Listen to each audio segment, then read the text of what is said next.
ازيك يا صديقي في فيديو جديد. المرة اللي فاتت اتكلمنا عن أسرع 10 شخصيات في عالم دي سي، فلو ما شفتش الفيديو هسيب لك اللينك في الديسكريبشن. والنهاردة جايين لك بأسرع 10 شخصيات في عالم مارفل. انزل بس كده اعمل لايك وسبسكرايب عشان تشوف الحلقات الجاية، ولازم طبعا تفعل الجرس عشان يوصلك كل جديد. ومن غير رغي كتير يلا بينا على الفيديو بتاعنا، وده بعد الانترو.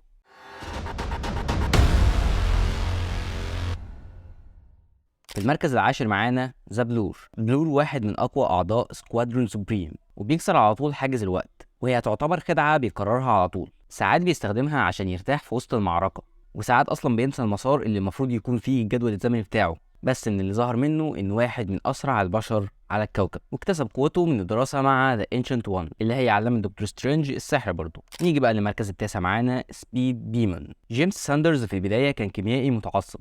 اتصل بيه جراند ماستر وعرض عليه قوة خارقة بشرط انه ينضم له في السرب الشرير اللي هيحارب عشانه. اكتسب سوبر سبيد اللي هي سرعة خارقة يعني من الجراند ماستر، وبعدين سابه وراح طورها وسمى نفسه سبيد ديمون. سمحت له سرعته المطورة دي انه يجري اسرع من الصوت، ويقدر يضرب آلاف اللكمات في الثانية الواحدة، واللي خلاه قوة ما يستهانش بيها. نيجي بقى للمركز الثامن معانا وهي أرورا. هي أبطأ شوية من أخوها نورث ستار. مشكلتها على طول إنها مش مستقرة. انضمت لفريق ألفا فلايت اللي يعتبر فريق بيضم أشخاص من أسرع الناس في كون مارفل، والفريق ده اتفكك بسبب أخوها اللي افترض إنها على علاقة مع شريرة عشان تتجنب غضبه. ومعانا بقى في المركز السابع نورث ستار، وهو أخو أرورا اللي لسه متكلمين عنها. هو أسرع من أخته وأذكى في إنه عارف حدوده، وردود أفعاله أسرع منها، وبيقدر يسافر بسرعة أسرع من الضوء، بس بتسبب له مشاكل لأنه ما بيقدرش يتحدى قوانين الطبيعة. مع قدرته على الطيران بيقدر يتفوق على أي حاجة. المركز السادس معانا كويك سيلفر. في نسخ كتير منه وشفنا مدى سرعته كتير، سواء العبط بتاع الام سي يو أما مات بالرصاص في فيلم افنجرز ايج اوف الترون، أو مع الاكس مان اللي قدموه بشكل كويس وليه مشهدين حاجة كده أيقونية يعني، واللي كانوا في فيلمين اكس مان ابوكليبس وفيلم اكس مان دايز اوف فيوتشر باست.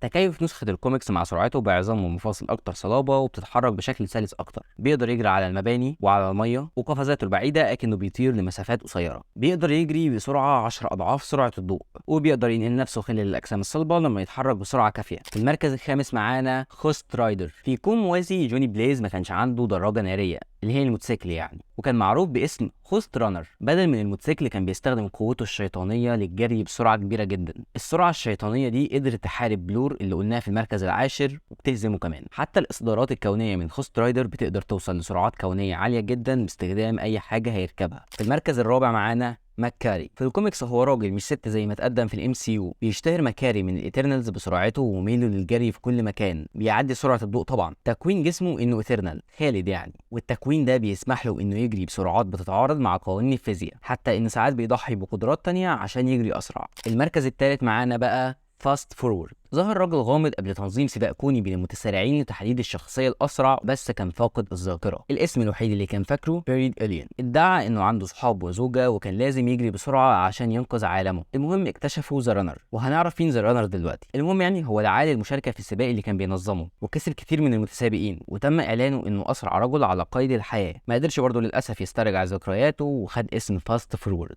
المركز الثاني معانا بقى هيرميس. هيرميس هو عضو في الاولمبيين واله السرعه القديم، وكان رسول للآلهة اليونانية. وقصدي هنا برسول اللي هو بيبعت رسائل. بما اننا بنتكلم في عالم افتراضي، فاقدر اقول انه كإله ما بينطبقش عليه اي قانون من قوانين الطبيعة او قوانين الفيزياء، واعظم انجازاته الجري من الاولمب للارض في عدة ثواني. المركز الاول بقى معانا في الحلقة دي ذا رانر، باللغة العربية يعني العداء. هو اسرع شخصية في عالم مارفل، واحد من اقدم الكائنات الحية في الكون بعد حدوث البيج بانج واللي هي الانفجار العظيم. ذا رانر كرس كتير من القوة الخاصة بيه في البداية لزيادة سرعته. على طول بيقول انه اسرع من الافكار، اسرع من الضوء، اسرع شيء في الكون ده كله. بس كده، دي كانت كل حاجة اقدر اقولها لك عن اسرع 10 شخصيات في عالم مارفل. فلو عجبك الفيديو بقى ما تنساش تعمل لايك وسبسكرايب عشان تشوف الحلقات الجاية، وتشير الفيديو مع اصحابك عشان يشوفوه. والقاك يا صديقي في فيديو جديد.